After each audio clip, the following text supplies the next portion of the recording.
Comendo sou marolê.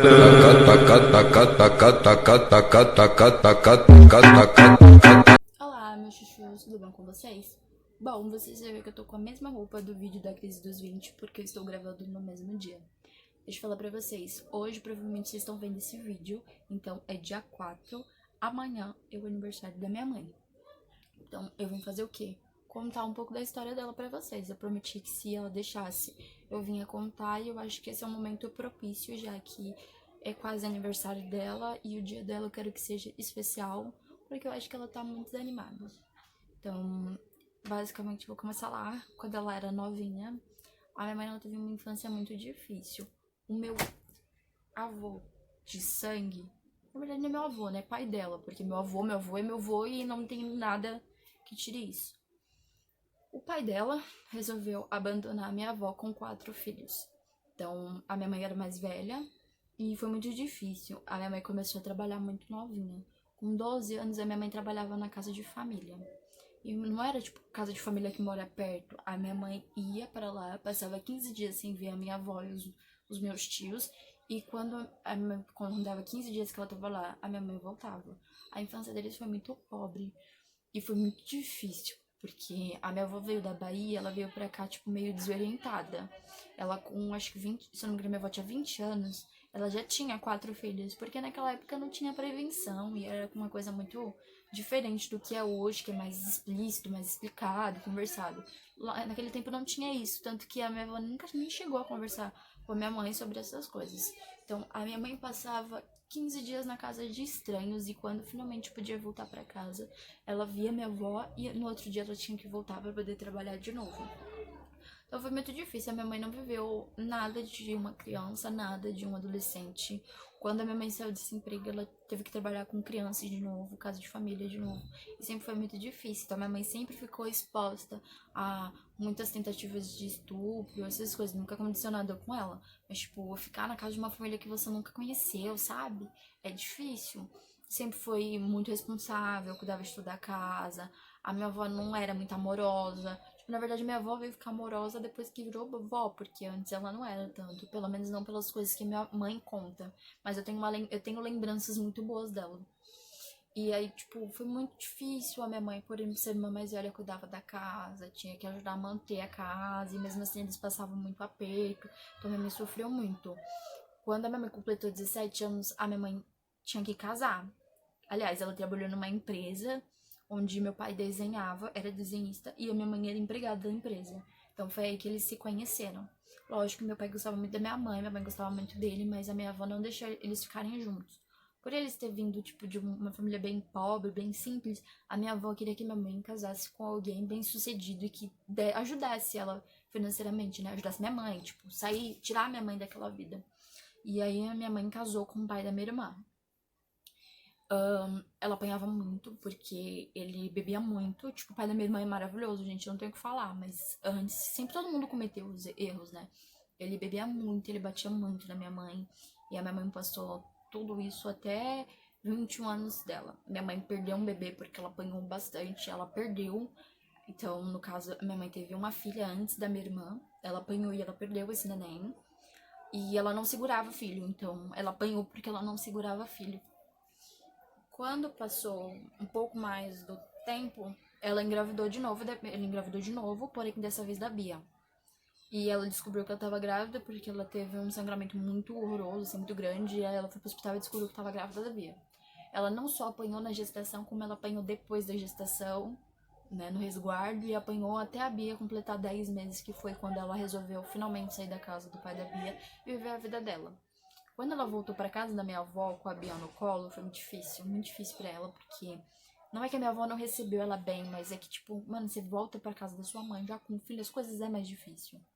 Então, era, sei lá, era complicado pra ela. Ela só tinha 21 anos e inexperiente tudo da vida, porque ela, tudo bem, ela teve, né, que ser madura muito rápido, mas ao mesmo tempo a minha mãe era muito nova, muito inexperiente, não tinha conselhos sobre nada, então pra ela foi muito complicado. E aí minha mãe engravidou de novo, porém engravidou do meu pai, né? E era outra criança antes de mim. Aí minha mãe perdeu, porque ela não sei, ela não segurou. E logo em seguida a médica fez, né, toda a coletagem, não falou pra ela que fez a coletagem. Então minha mãe tava crente de que ainda tava grávida e na verdade ela não tava, então ela não se cuidou e engravidou de mim. Então ao todo era pra minha mãe ter 4 meninas. Ela já tem 4 meninas, então era pra ser 6 meninas. Imagina como nem ia ser essa casa.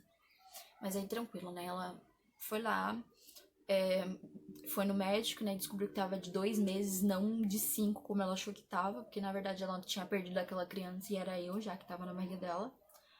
E aí resolveram, tipo, ela passou toda a gestação basicamente sozinha, meu pai não deu muito suporte pra ela. Depois que eu nasci, meu pai só veio me conhecer quando eu tinha 1 mês. Ele não tinha me conhecido ainda. Mano, sua cachorra tá demais. Não tinha me conhecido ainda. Então minha mãe teve que passar, tipo, tudo sozinha. Minha mãe criou eu e minha irmã, Isabela e todo mundo sozinha. Sempre foi sozinha, independente, sem precisar de nenhum homem, mas ela sofreu muito. Quando ela engravidou de mim, tipo, depois que ela ganhou, ela percebeu que ela não podia mais ficar na casa da minha avó, porque aquilo tava ficando muito cômodo, tava muito difícil, porque os meus primos judiavam da gente, porque era criança, né? Ia brincar, ia não sei o que, acabava machucando. E que a minha avó, tipo, não brigava com as crianças, né? Porque a minha avó era sempre preferia, tipo, os outros netos. Não, não é que ele preferia os outros netos, é que já tinha mais apego com os outros netos e ela não queria brigar com os netos. Então, a minha mãe teve que sair de lá sem amparo, sem conhecimento, sem nada. Pediu abrigo na casa de um e não conseguiu. Pediu abrigo na casa de outro e não conseguiu. Minha mãe teve várias oportunidades nesse período para poder dar eu ou a minha irmã, porque cansaram de pedir, deixa sua filha comigo, dá pra mim, não sei o quê. E a minha mãe podia ter abandonado a gente, não abandonou. Ela continuou sozinha, difícil. Moramos em várias casas de metade de um cômodo, gente. Eu não lembro, mas a Bia disse que era muito difícil.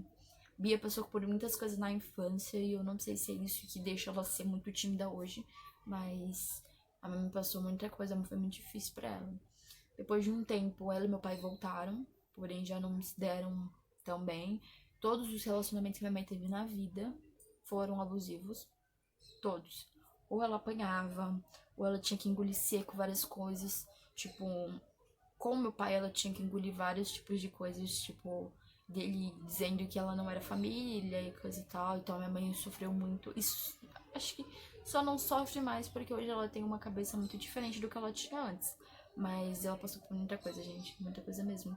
Isso é só, tipo, um pouco da história dela, bem resumido, porque se eu for contar em detalhes, tipo, mano, não dá pra fazer um vídeo contando em detalhes. Ela passou muita coisa. Minha mãe já passou fome, minha mãe já passou muita humilhação, principalmente pra criar a gente. Quando ela criava a gente, então as coisas eram muito apertadas, era muito difícil. E, tipo, a minha infância toda foi bem difícil. As coisas começaram a melhorar depois que eu peguei um pouco mais de idade, pegou um pouquinho mais de idade. Mas pra vocês terem noção como era difícil pra ela, Bia com 6 anos de idade tinha que cuidar de mim, que tinha meses, sozinha. Você pensa deixar o seu filho, o seu, sei lá, irmão, sozinho com 6 anos cuidando de um bebê. Tipo, era muito complicado. Foi muito difícil, minha mãe já passou por muitas coisas. Então, hoje em dia, a gente tenta amenizar muita coisa pela, tipo, não sofrer. Essas coisas, gente. Todo mundo que passou por um relacionamento abusivo sabe como é que é. Imagina a minha mãe que passou por 5, acho que 6 relacionamentos abusivos. Tipo, um seguido do outro, como se ela procurasse aquilo. E não é, na verdade, eu só tenho o dedo podre mesmo. Mas ela é muito boazinha, gente. Ela é muito gente boa. Então, hoje eu vim basicamente contar um pouco da história dela, porque eu queria mostrar pra vocês o quanto, tipo, ela merece o mundo, sabe? O quanto que ela já sofreu e o quanto ela... Mano, não tem muita coisa pra conquistar ainda. A minha mãe vai fazer 48 anos. Amanhã. E ela tá muito depressiva, sabe? Muito chateada, porque faz 1 mês e pouco que minha avó morreu, tá tudo muito recente, ela era muito apegada, né? Tudo que acontecia, ela ligava correndo pra contar pra minha avó, e agora ela não tem mais pra quem ligar correndo. Lógico que ela liga pro meu avô, né? Mas não é a mesma coisa. Deixa eu voltar lá na história de quando ela era pequena. Lembra que eu falei que o pai dela deixou ela e a minha avó e os irmãos sozinhos? A minha avó conheceu um rapaz maravilhoso que tinha um pouco menos de idade que ela, que é o meu avô. Não só pegou a responsabilidade de cuidar dela, como pegou a responsabilidade de 4 filhos que nem era dele. Minha mãe cresceu na presença do meu avô, que, tipo, foi um grande homem pra ela, um pai mesmo, sabe? E hoje todo mundo fala assim, ah, mãe, seu pai. Ah, tá bem. Não, mãe, e o outro pai? Não existe outro, porque ela não teve outro. E eu acho que ela nem aceitaria a aproximação de nenhuma outra pessoa assim que dissesse, ah, mas eu sou seu pai de sangue. Não, não é, gente. Eu também acho que eu também não aceitaria outra pessoa falando que é meu avô, porque não, meu avô é aquele que tá ali, é o que eu conheço e é o que importa, o resto é resto. Então, tipo, foi uma coisa muito boa pra ela. E, tipo, ela sente muita falta da minha avó, então minha mãe tá muito deprimida, tá muito chateada. Tudo, ela tá muito agressiva, essas coisas. Então, tipo, já não bastasse tudo que ela passou, ainda tá tendo que lidar com toda essa perda. Então, ela falou trilhões de vezes que ela não quer nada. Bolo, não quer nada. Mas assim, eu como eu sou uma filha teimosa e sempre fui, se você perguntar pra ela, ela vai falar que eu sou teimosa e sou terrível, dei muito trabalho pra ela. Então eu não vou deixar assim, porque eu sei que não é que ela não quer, ela só não tá animada pra isso. Porque eu conheço a minha mãe e eu sei que ela não tá animada, mas se eu fizer ela vai ficar feliz. Então eu vou fazer do mesmo jeito. Esse vídeo vai estar sendo postado hoje, dia 4. Na verdade, hoje não, né? No dia 4. Que pra vocês vai estar sendo hoje. E logo no dia 5 eu vou mostrar pra vocês o que é que eu organizei pra ela. E vocês vão acompanhando, eu vou gravar a reação dela e tal. Então, eu espero que vocês gostem, porque eu sei que vocês pediram pra mim contar o que é que eu falei que ela tanto sofreu. E, gente, foi isso, foi bem difícil pra ela, a infância dela, adolescência, tudo, né? Imagina, você não poder escolher com quem você vai casar. Mano, é horrível. Tipo, o casamento arranjado. Foi muito difícil pra ela, imagina, tipo, um casamento ruim. É bem complicado, gente. Eu vou parar por aqui, porque eu acho que eu não vou contar em detalhes, que eu acabo invadindo muito a privacidade dela, mas basicamente é isso. Espero que vocês gostem. Por favor, se inscrevam. Se você não é inscrito, se inscreve. Já ativa aí o sininho pra você sempre saber quando eu postei vídeo, que aí notifica pra você, o YouTube, e ele entende que você está gostando do meu vídeo. Deixa o joinha e compartilha com os amigos pra poder estar ajudando ela. É isso, gente. Beijo.